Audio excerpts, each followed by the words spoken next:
Je m'appelle Eric Oswald, donc je suis professeur des universités et praticien hospitalier et je dirige l'équipe pathogénie et commensalisme des entérobactéries à l'Institut de recherche en santé digestive. Au sein de cette UMR, plus particulièrement dans notre équipe, on travaille sur des bactéries pathogènes pour l'homme et l'animal, et plus particulièrement une bactérie que sûrement vous connaissez tous, qui s'appelle Escherichia coli, le fameux E. coli. Chez les femmes, par exemple, on sait que Escherichia coli, c'est responsable des infections urinaires, et qu'au moins, une femme fera au moins une fois dans sa vie une infection urinaire Escherichia coli. Donc c'est vraiment une bactérie qu'on va retrouver à la fois chez l'homme, à la fois chez l'animal, et qui va causer différents types de pathologies. On essaie de créer autour de cette thématique un groupe un petit peu pluridisciplinaire. On va mettre des médecins, des vétérinaires, des scientifiques, pour essayer finalement de répondre aux grandes questions, c'est pourquoi Escherichia coli est pathogène. Et en comprenant comment ces souches sont pathogènes, c'est trouver des moyens pour lutter contre ces bactéries. Soit en développant des vaccins, soit en essayant de mieux comprendre leurs facteurs de pathogénicité pour réduire la pathologie qui est associée à ces infections. Donc je travaille plus particulièrement sur les infections urinaires du chien, mais aussi celles de l'homme, puisque on estime qu'à peu près un tiers des souches bactériennes que l'on va rencontrer lors d'infections urinaires chez le chien sont génétiquement non différenciables de celles que l'on rencontre chez l'homme.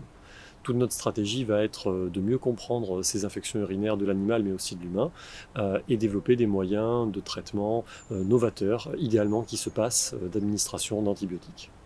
On travaille donc sur une grande famille de bactéries qui s'appelle les Escherichia coli.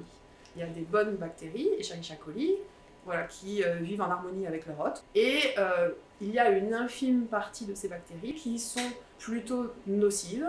Elles sont armées avec différentes armes biologiques qui font qu'elles créent finalement une maladie chez leur hôte. Mes travaux consistent finalement à regarder l'interaction de ces bactéries avec l'hôte pour voir finalement qu'est-ce qui se passe concrètement qui fait que l'hôte tombe malade.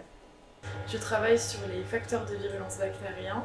Les facteurs de virulence, c'est des armes qu'ont les bactéries pour augmenter leur pouvoir pathogène. Moi, j'étudie quel est l'intérêt de vésicules bactériennes dans le transport de toxines. Est-ce que via ces vésicules bactériennes, le transport est plus efficace et du coup les toxines sont mieux transportées aux cellules sensibles et donc du coup les cellules sensibles vont être plus atteintes et la maladie plus grave.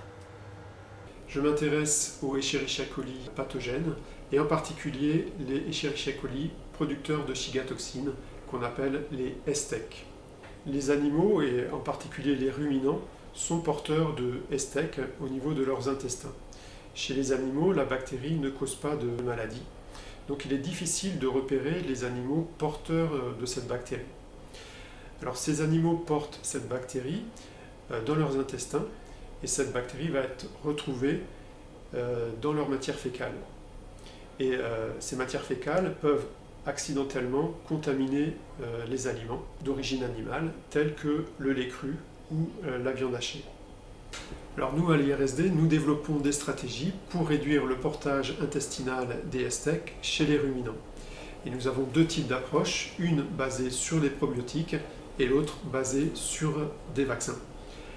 En fait, connaître les interactions entre bactéries pathogènes et l'autre, que ce soit l'homme ou l'animal, va nous donner des clés aussi pour mieux nous comprendre nous-mêmes.